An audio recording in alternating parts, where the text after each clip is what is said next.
दोस्तों, क्या आप भी अपने घर से उठकर माल्टा जाना चाहते हैं? तो इस वीडियो को एंड तक देखना मत भूलिएगा, क्योंकि इस वीडियो में मैं आपको बताने वाला हूं अपने घर से लेकर माल्टा पहुंचने तक के पूरे प्रोसेस के बारे में। जी हां दोस्तों, अगर वीडियो पसंद आए तो वीडियो को लाइक करें, शेयर करें और चैनल को सब्सक्राइब करना भी मत भूलिएगा। दोस्तों, जैसा कि आप सब जानते हैं, माल्टा इस वक्त लोगों की पहली पसंद बना हुआ है। फिर वो बांग्लादेशी हो, पाकिस्तानी हो, इंडियन हो, श्रीलंकन हो, हर कोई यूरोप जाना चाहता है तो यूरोप में सबसे पहले माल्टा ही जाना चाहता है। सिर्फ इसीलिए क्योंकि माल्टा की एम्प्लॉयमेंट रेट बहुत ज्यादा हाई है। माल्टा में हर इंडस्ट्री में इस वक्त जॉब्स अवेलेबल है। फिर चाहे वो आईटी इंडस्ट्री हो, गेमिंग इंडस्ट्री हो, हेल्थ इंडस्ट्री हो, हॉस्पिटैलिटी इंडस्ट्री हो, कंस्ट्रक्शन इंडस्ट्री हो या फिर कुछ भी, भैया हर इंडस्ट्री में एक ना एक जॉब आपको मिल जाएगी। आप अगर नॉन एक्सपीरियंस्ड गाय हैं या फिर थोड़े कम पढ़े लिखे हैं या फिर आपके पास कोई स्किल्स नहीं है, तो भी आप जाकर के वहां पर लाखों रुपए कमा सकते हैं। इसीलिए माल्टा जो है लोगों की पहली पसंद बना हुआ है। लेकिन दोस्तों, बहुत से लोगों को माल्टा पहुंचने तक के पूरे प्रोसेस के बारे में नहीं पता। अगर आप भी माल्टा पहुंचना चाहते हैं तो दोस्तों, उसके बीच होता है एक छोटा सा या फिर लंबा सा प्रोसेस। कुछ लोगों के लिए प्रोसेस लंबा हो सकता है, कुछ लोगों के लिए प्रोसेस छोटा हो सकता है। वो डिपेंड करता है कि आप किस तरह से अप्लाई कर रहे हैं माल्टा जाने के लिए। आज इसी पूरे प्रोसेस को मैं आपको 4 सिंपल स्टेप्स में बताने वाला हूं, और वो 4 सिंपल स्टेप्स अगर आप जान लेते हैं तो दोस्तों, आपको भी माल्टा जाने में बहुत आसानी होगी। तो चलिए शुरू करते हैं। दोस्तों, माल्टा पहुंचने के प्रोसेस की पहली या फिर बेसिक शुरुआत जो हम कहें वो है जॉब्स।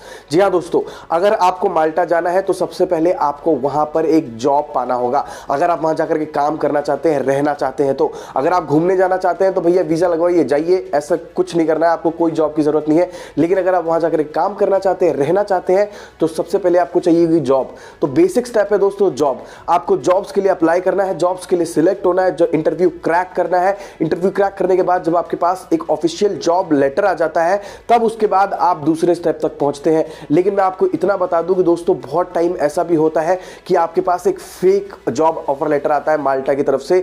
बहुत सारे एजेंसीज जो है ये ऐसा करते हैं, जो आपकी ईमेल आईडीज कहीं से लीड से निकाल लेते हैं और उसके बाद आपके पास एक फेक जॉब लेटर भेजते हैं। तो आपको बस ये ध्यान रखना है कि जो भी आपके पास जॉब ऑफर लेटर आता है, आप उसको पूरी तरीके से जांच ले, भैया ये सच में ऑफिशियल है, असली है या नहीं है। फेक जॉब ऑफर लेटर्स बहुत आ रहे हैं, बहुत ज्यादा स्कैम चलने लगा है दोस्तों, ये जब से लोग माल्टा जाना चाहते हैं। उसके बाद दोस्तों हम दूसरे स्टेप तक पहुंचते हैं। दूसरा स्टेप है दोस्तों जॉब पाने के बाद वर्क परमिट के लिए अप्लाई करना। आपको आइडेंटिटी माल्टा, जी हां दोस्तों, वहां के इमिग्रेशन सेंटर का नाम है आइडेंटिटी माल्टा। तो माल्टा के आइडेंटिटी माल्टा में आपको जो है अपने वर्क परमिट के लिए अप्लाई करना होगा। तो क्योंकि आप अपनी कंट्री से बैठे बैठे अप्लाई कर रहे हैं जॉब्स के लिए, आप अपनी कंट्री से वर्क परमिट के लिए अप्लाई कर रहे हैं, आप वहां जा तो नहीं सकते, तो आपके बिहाफ पे ये काम करता है आपका एम्प्लॉयर। आपसे कुछ डॉक्यूमेंट्स मांगता है, आपसे सारे डॉक्यूमेंट्स मांगने के बाद उनकी कंपनीज में कुछ लीगल एसोसिएट्स होते हैं, जैसे लॉयर वगैरह होते हैं, जिनके थ्रू एम्प्लॉयर जो है आपके वर्क परमिट के लिए आइडेंटिटी माल्टा में अप्लाई करवा देता है। आपकी वर्क परमिट की फीस होती है दोस्तों 280.50 यूरोज, जो कि लगभग 25,000 रुपयों के करीब होती है, जो कि मोस्ट ऑफ द टाइम आपका माल्टा का एम्प्लॉयर ही आपके लिए पे करता है, मतलब आपको स्पॉन्सर करता है। यानी कि आपको फ्री में वो वर्क परमिट मिलता है, आपको कोई रुपया देना नहीं पड़ता। लेकिन कभी कभी ये भी होता है कि भैया आपका एम्प्लॉयर आपको बोलता है कि आप ही पैसे भरो, तो उस सिचुएशन में आपको पैसे भरने पड़ सकते हैं। तो यहां पर दूसरा स्टेप खत्म हो जाता है दोस्तों। दूसरा स्टेप होता है वर्क परमिट पा लेना। आइडेंटिटी माल्टा उसके बाद अप्रूव वगैरह कर देती है आपके वर्क परमिट को, सारे डॉक्यूमेंट्स चेक करती है, मतलब इवैल्यूएशन में जाता है। इवैल्यूएशन के बाद जब आप अप्रूव हो जाता है आपका वर्क परमिट, तो उसके बाद होता है दोस्तों तीसरा स्टेप।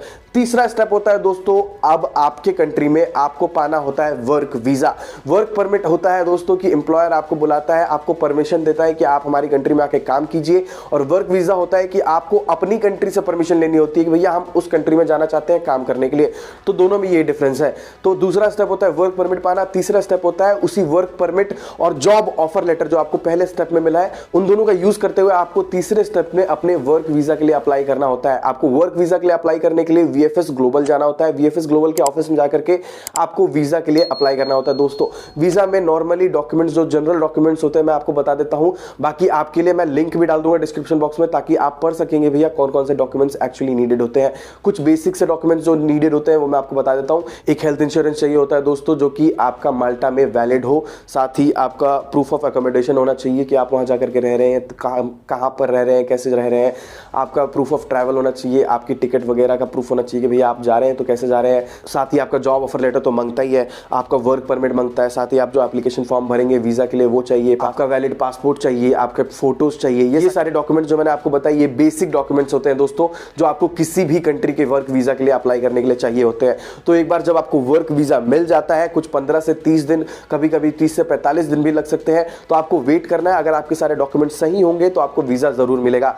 एक बार जब आपको वीजा मिल जाता है उसके बाद आप जब पहुंच जाते हैं माल्टा दोस्तों, तो माल्टा जाने के बाद चौथा स्टेप आपको आइडेंटिटी माल्टा फिर से विजिट करना होता है। आइडेंटिटी माल्टा जाने के बाद आपको वहां पर मिलता है दोस्तों एक परमिट, जिस परमिट के थ्रू आप वहां पर रह सकते हैं, काम कर सकते हैं। वो परमिट आपको वहां से जाकर के रिसीव करना पड़ता है। तो ये होते हैं दोस्तों 4 सिंपल स्टेप्स। तो मैंने आपको बताया कि आप घर से कैसे उठ करके माल्टा पहुंच सकते हैं, लेकिन दोस्तों जैसा कि मैंने आपको पहले ही बताया था कि पहली शुरुआत जो है, पहली स्टेप की शुरुआत जो है, प्रोसेस की शुरुआत जो है वो होती है जॉब पाने से। तो जॉब पाने के लिए आपको सर्च करने पड़ेंगे जॉब्स, जिसकी डिस्क्रिप्शन बॉक्स में मैंने लिंक डाल दिए दोस्तों, बहुत सारे जॉब्स लिंक्स डाल दिए हैं। वहां जाकर के आप जॉब पोर्टल्स के लिंक्स पे जाकर के चेक कर सकते हैं कि आपके हिसाब की कौन सी जॉब है और उसके लिए अप्लाई कर सकते हैं। और अप्लाई करने के लिए चाहिए होगा दोस्तों आपको एक यूरोपियन स्टैंडर्ड का CV और कवर लेटर। दोस्तों माल्टा हो या फिर किसी भी यूरोपियन कंट्री में जाने के लिए आपको एक इंटरनेशनल फॉर्मेट का CV और कवर लेटर चाहिए होता है। इंडियन फॉर्मेट का CV और कवर लेटर बिल्कुल नहीं चलेगा। तो अगर आप भी इंटरनेशनल फॉर्मेट का CV और कवर लेटर बनाना चाहते हैं तो आप हमें नीचे दिए गए WhatsApp नंबर पे मैसेज कर सकते हैं। हम आपसे कुछ थोड़ा सा चार्ज लेते हैं दोस्तों, और आपके लिए बढ़िया सा एक यूरोपियन स्टैंडर्ड का CV और कवर लेटर बना करके तैयार करके आपको देते हैं। तो दोस्तों अगर आप भी अपना यूरोपियन स्टैंडर्ड का CV और कवर लेटर बनाना चाहते हैं तो वेट मत कीजिए, जल्दी से हमें मैसेज कीजिए। और साथ ही आप हमें मेल कर सकते हैं, DM कर सकते हैं, इंस्टाग्राम पे हमें फॉलो कर सकते हैं दोस्तों। हम आपकी सर्विस के लिए 24/7 अवेलेबल है। साथ ही अगर आप बाहर कंट्रीज में जॉब्स के लिए अप्लाई करने के लिए खुद केपेबल नहीं है तो आप एजेंसीज की भी हेल्प ले सकते हैं। अगर आप एजेंसीज के बारे में जानना चाहते हैं, बढ़िया कंसल्टेंसी के बारे में जानना चाहते हैं, तो आप हमारे दूसरे चैनल पब्लिक इंजन 2.0 पे जा सकते हैं। वहां आपको बताते हैं एजेंसीज के बारे में और बताते हैं कि भैया आप किस तरह से उन्हें कांटेक्ट कर सकते हैं। कांटेक्ट करने के लिए, उनके बारे में जानने के लिए हमारे दूसरे चैनल को सब्सक्राइब कीजिए। और दोस्तों माल्टा और बाहर कंट्रीज के जॉब्स और वर्क परमिट से रिलेटेड जानकारियों के लिए इस चैनल को सब्सक्राइब कीजिए। तो दोस्तों ये था हमारा आज का वीडियो। अगर आपको ये वीडियो पसंद आया हो तो वीडियो को लाइक करें, शेयर करें और चैनल को सब्सक्राइब करना ना भूलें। आज के लिए इतना ही, मिलते हैं अगली वीडियो में एक नए टॉपिक के साथ। तब तक के लिए बाय बाय।